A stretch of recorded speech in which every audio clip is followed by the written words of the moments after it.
Blue J ট্যুরিজমের সাথে এক অসাধারণ নর্থ ইস্ট যাত্রা। অসমের কাজিরাঙ্গা ন্যাশনাল পার্কের বন্য সৌন্দর্য থেকে শুরু করে কামাখ্যা টেম্পলের পবিত্র দর্শন। তারপর মেঘালয়ের ঝর্ণার দেশ মায়াবী মারখাম ভ্যালি আর চেরাপুঞ্জির মেঘ ছোঁয়া প্রকৃতি আর লুকানো রত্ন Krem Chympe double decker living root bridge আমকোই স্নোংপেদং।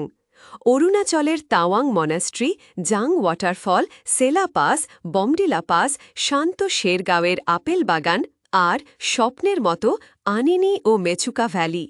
এরপর নাগাল্যান্ডের গ্রাম্য সংস্কৃতি, ত্রিপুরার মন্দির ও নদীর সৌন্দর্য আর শেষ গন্তব্য মিজোরামের নিস্তব্ধ পাহাড়।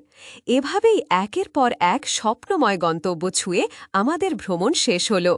আপনিও বেরিয়ে পড়ুন ব্লু জে ট্যুরিজমের সাথে। নর্থ ইস্টের প্রতিটা সৌন্দর্য আপনার জন্য অপেক্ষায়।